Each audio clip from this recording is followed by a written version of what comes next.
Hi everyone, it's Laura here for SugarPea Designs, and in today's video I'm going to share with you 3 different ways in which you can add shimmer to your cards. I started off by cutting some watercolor cardstock by Ranger to 4¼ by 5½ inches. This will be the background of my card, and I'm going to use some Nuvo shimmer powders on it. I have the rough side up, and I'm starting by sprinkling some of the powders on the background.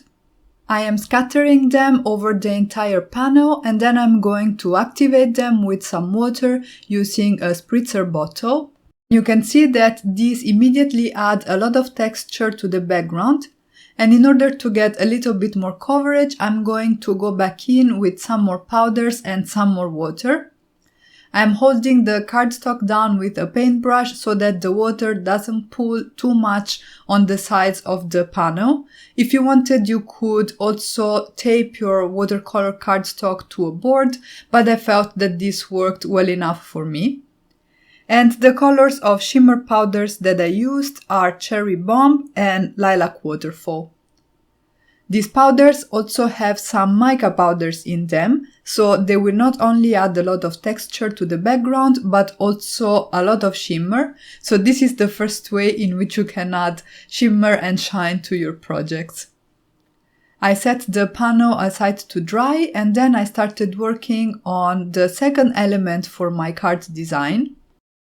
I used the largest die in the SugarPea Designs zigzag stitched circles to die cut some more watercolor cardstock by Ranger, and I'm going to use the Wave Stencil together with some Nuvo Mousse in Aquamarine to add some texture and yet some more sparkle and shine to the project.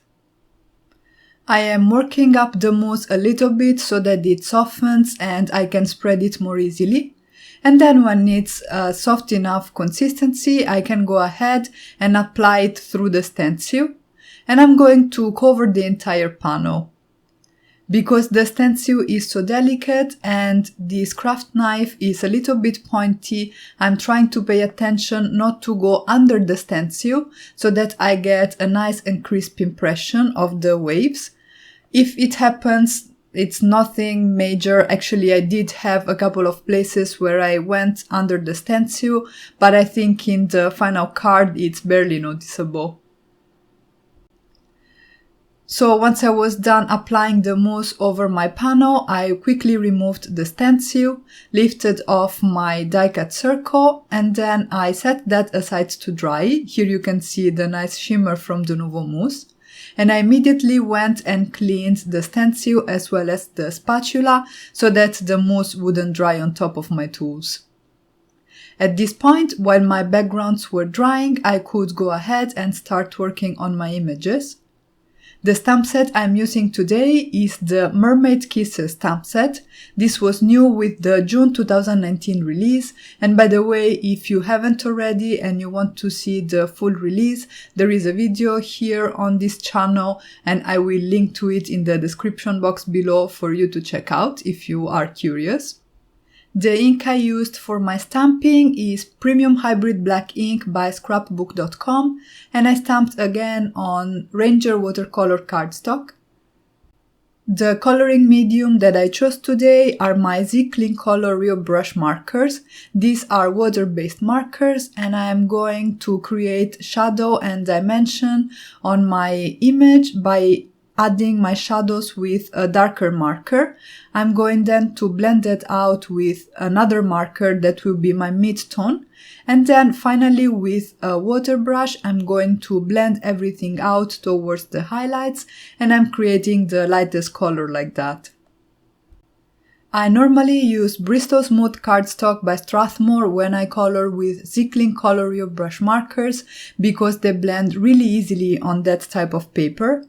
But because I wanted all the cardstock to be the same, because this watercolor cardstock by Ranger is bright white, whereas the Bristol Smooth cardstock is a little bit off-white, I ended up using the watercolor cardstock by Tim Holtz. It was a little bit less easy to blend out the colors, but in the end it worked out pretty nicely, so I am quite happy with the result. And also I feel that it's nice to change things up a little bit every once in a while, rather than falling back on the same habits, so to say. As you can see, I decided to use some purples and pinks for the hair of the mermaid, and I'm adding some texture and shading with some brush strokes that I'm creating with the Zicklin Color Real Brush markers. It was a little bit difficult at the beginning to see the actual strokes because in order to get them to be really thin, I'm keeping the markers almost vertical on the page. And this means that I'm basically obscuring what's underneath for you guys. But at this point, I think it's visible enough what I'm doing. So I am generally starting with the darker marker, creating some strokes where I think there will be shadows or where there are folds in the hair. And then I'm creating some more strokes with my pink marker, which is the lighter one. And I'm leaving some white highlights so that the hair looks shiny. As a last step, I'm going in with my water brush and I'm adding some brush strokes. This will blend out the color, but because I'm not just basically filling in the whole areas with water, I'm not going to lose the texture that I just created, but the result will look a little bit smoother because of the water we added. For the tail, I used some teal blues and some yellow greens. Actually, I felt that this green was a little bit too yellow, so I took another color from my stash and added a coat on top. I am not naming the markers that I used, but you will find them listed on screen. You'll have seen this by now, so I hope that's useful for you as a reference. I quickly colored in the little fish that I stamped. Again, using my Zicklin Color Real Brush markers and blending everything out with my water brush, which is by Pentel, by the way. Added some rosy cheeks to the mermaid and then went ahead and die cut everything with the coordinating dies. I also decided that I wanted to add a bit more texture to the mermaid's tail, so I added a few dots around the shadow areas and I left the highlights without any texture added. And then this is the third way in which I added shimmer to the card today, which is by coating the mermaid's tail and a few other elements on her with my Spectrum Noir clear overlay pen. The effect of this pen is really pretty in real life. Unfortunately, it's quite hard to catch on camera, but trust me, it's really gorgeous. Next, I used this gorgeous cover plate die by SugarPea Designs to die cut out some white cardstock. I am securing it with some washi tape and then I can run it through my die cutting machine. And by the way, the name of the die is the Scale Cover Plate. It's just perfect for any card using these mermaids, and cover plates are a great way to very quickly add interest to your backgrounds, so I think they are really nice to have in your stash. I'm going to glue it directly on my background that is now completely dry, using some Nuvo Deluxe adhesive that I basically laid down along the sides of the cover plate die cut and around the middle, but I didn't have to cover the entire back of the die cut. I'm going to line it up as straight as I can with my background, and if there is any pieces hanging over, I can cut them with my scissors. And then I can go ahead and start assembling the card. I decided to mount the circle with the Nuvo Mousse and the wave pattern on some foam tape. I'm going to have it hanging off slightly from the card base, and then I can trim off the excess with my scissors. I felt that the design was a little bit empty at this point, so I die cut 2 more circles using those zigzag stitched circle dies by SugarPea Designs. I again used the Nuvo Mousse in Aquamarine and the wave stencils to add texture and shimmer to these panels and set them aside to dry.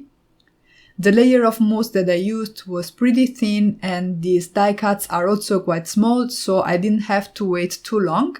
But in the meantime, I prepared my sentiment, which comes from the Mermaid Kisses stamp set and was embossed with white embossing powder over some black cardstock. And I also stamped and colored a few extra images from the Mermaid Kisses stamp set to help me fill in the design.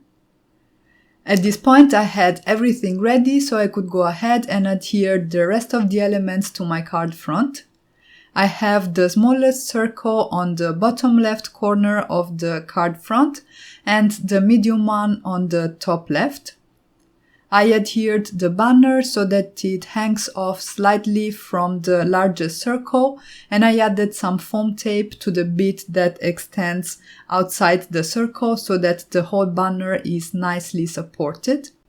I then adhered the mermaid as well as the smaller images using my Nuvo Deluxe adhesive and a pick-me-up tool so that it was easy to handle those tiny images.